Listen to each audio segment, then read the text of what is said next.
It's sometime in the 30th millennium, and the God Emperor of mankind has a big problem. He has aspirations to conquer the galaxy and only had squishy humans to help him do it. Using his big old brain, he decided that the plan was to clone himself 20 times. 'Cause what's better than one God Emperor?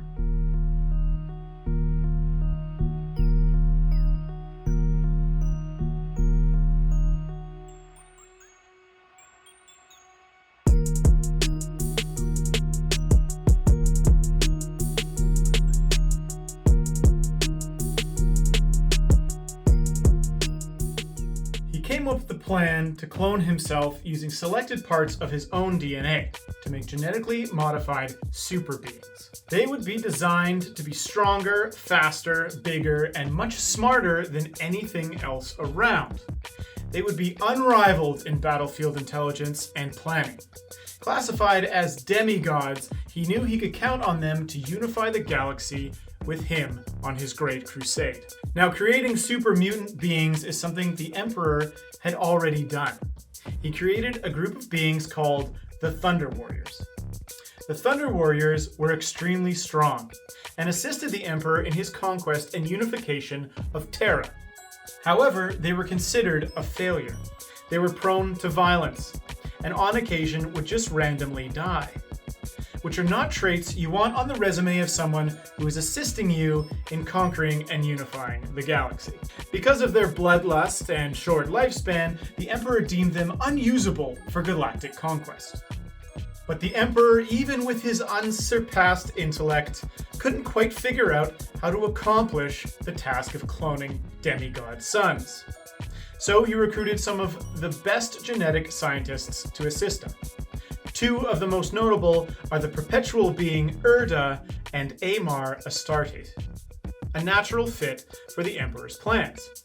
But even with all their combined genetic knowledge, they needed something more. So what do you do when you need big answers and you're the smartest person in the known reality? The answer is quite simple.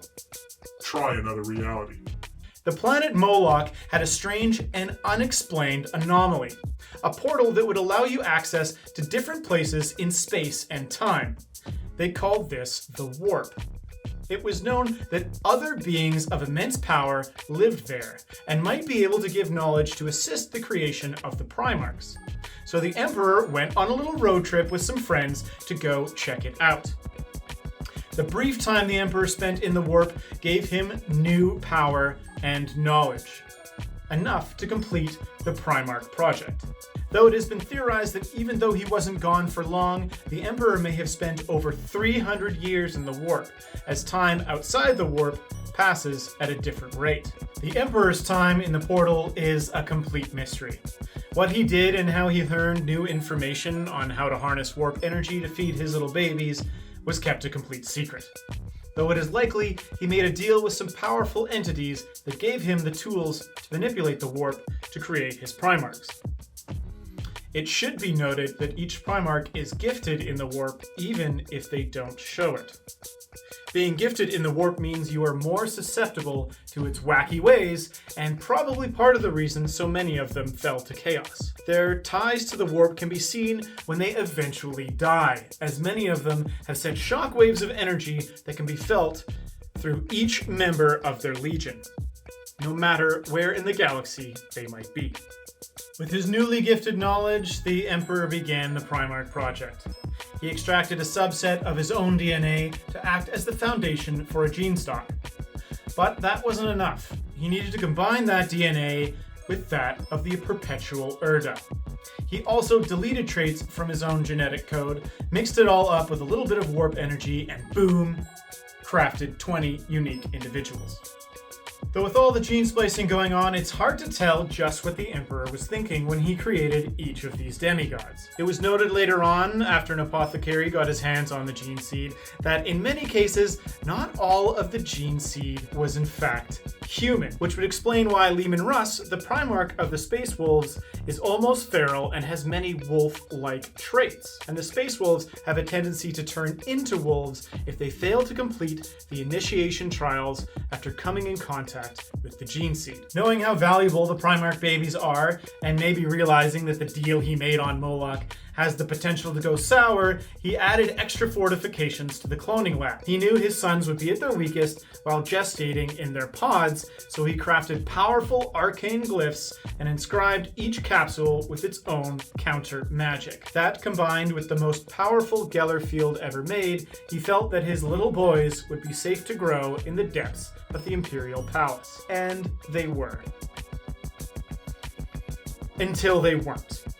Once the Chaos Gods caught wind of the Primarch Project, they devised a plan to intervene, as a galaxy conquered by the Emperor and his new Primarchs would leave very little room for them. But before anything could really happen, Erda, the genetic mother of the Primarchs, had a change of heart. She realized that the Emperor was not wanting to grow sons, he wanted to grow unkillable and controllable weapons to use in his race to harmonize the universe under his rule. Now, whether Erda knew that the Emperor made a bad deal when he went to the warp is information nobody has, but she probably knew there was going to come a time for payment to the Chaos Gods with interest for that gift of knowledge. Not knowing that information and fearing greatly what would become of her weaponized sons, she decided to save the Primarchs. This was wildly regarded as a terrible move, and as soon as she dropped the Geller fields, the Chaos Gods acted. Thanks a lot, Lorgar. Erda. Sorry, it's a force of habit. With all the Emperor's precautions, he could not have predicted the plan to open a localized warp rift in the laboratory. That warp rift sucked in all the Primarchs and scattered them across the galaxy. It was at this moment when the Primarchs would have had their first brush with the true Chaos powers. And it is possible many of them became tainted with Chaos at that very moment, as it would be an opportunity for the Dark Gods to manipulate the underdeveloped Primarchs as they travel through the warp. The plan for them to turn may have been developed on that very day, as Chaos always plays the long game. Each Primarch was launched into a different and unique planet across the galaxy, and each planet helped shape and grow each individual, furthering the differences between the brothers, and in some cases causing them to be so different that they end up resenting and hating each other. The loss of the Emperor's sons, however, did not deter him from going on ahead with his plans to rule the galaxy.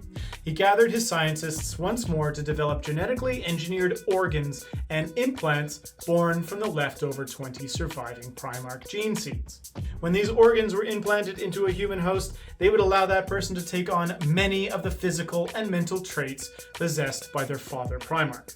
So the Emperor went around and gathered all the youngest and fittest from across the globe, and they all undertook the transformation, and the first Space Marines were born. They would be the tool the Emperor needs to start his crusade, unify the galaxy, and find his lost sons. And even if he didn't have the help of his Primarchs, he did in a way have a bit of each and every one of them in his soldiers. Creating his Space Marine legions were in fact a lot faster than the Emperor had predicted. The time and effort he put into each Primarch was substantial, but modifying humans with Primarch organs was reliably fast. After quite some time of training and developing Space Marines, the Great Crusade was launched.